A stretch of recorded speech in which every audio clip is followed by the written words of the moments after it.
Hello everyone and welcome to the channel. Today we're exploring one of the most practical books ever written about communication and social skills. The book is How to Talk to Anyone by Leil Lowndes. This book is filled with simple techniques that can help anyone feel more confident in conversations. Whether you're meeting someone for the first time, attending a social event, networking for work, or simply trying to build stronger relationships. Many people believe that great communicators are born with a special personality. But Lowndes explains that communication is actually a skill, and like any skill, it can be learned and improved with small habits and techniques. The first big lesson in this book is about the power of first impressions. Before you even say a word, people are already forming opinions about you. Your facial expression, your posture, your eye contact, and the way you carry yourself all send signals to others. These signals tell people whether you are confident, approachable, interested, or distant. One technique the author describes is called the flooding smile. Instead of smiling immediately when you see someone, she suggests making eye contact first, pausing for a brief moment, and then letting a warm smile slowly spread across your face. This creates the feeling that your smile is genuine and specifically meant for that person. When people feel that your smile is authentic, they naturally feel more comfortable around you. Another important element of first impressions is eye contact. Maintaining steady but relaxed eye contact signals confidence and attentiveness. However, staring too intensely can make people uncomfortable. The goal is to look at someone long enough to show that you are engaged, while still keeping your expression relaxed and friendly. Body language also plays a huge role in communication. The way you stand, the direction your body faces, and your posture all communicate messages before you even speak. If your shoulders are relaxed and your body is slightly turned toward the person you're speaking with, it signals openness and interest. Lowndes also explains the idea of mirroring. This means subtly matching the body language or energy level of the person you're talking to. If they are calm and speaking softly, you naturally adjust your tone to match theirs. If they are energetic and enthusiastic, you respond with a similar level of energy. Mirroring helps people feel understood on a subconscious level. These small details might seem insignificant, but together they create a powerful first impression that can set the tone for the entire conversation. And once that positive tone is established, communication becomes much easier. Once the conversation begins, the next challenge is building a genuine connection with the other person. One of the simplest and most powerful techniques discussed in the book is using a person's name. People love hearing their own name. It captures their attention and makes the interaction feel more personal. When you remember and naturally use someone's name during a conversation, it shows respect and interest. It tells the other person that you see them as an individual rather than just another face in the crowd. Another key skill is learning how to truly listen.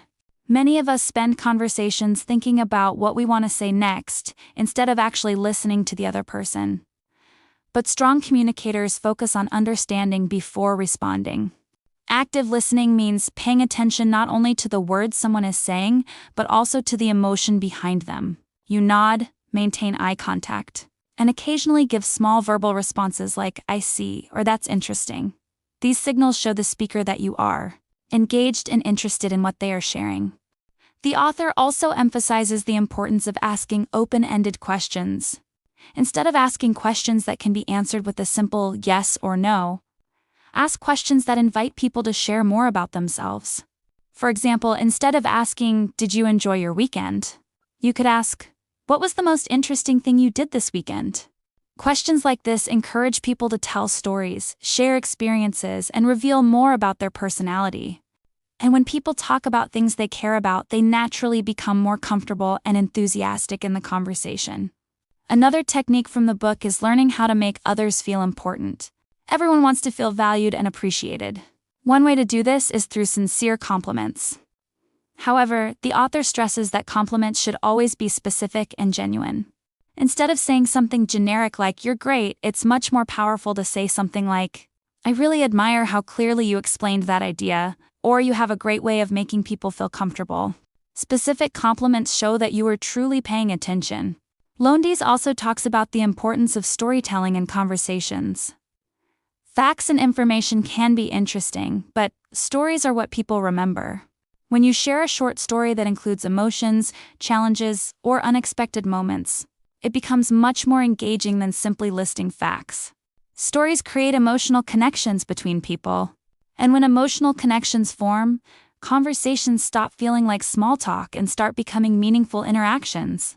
The final lessons in the book focus on developing confidence and leaving a positive impression after the conversation ends. Confidence in communication does not mean dominating the conversation or trying to impress others. Instead, it means being relaxed, present, and genuinely interested in the people around you.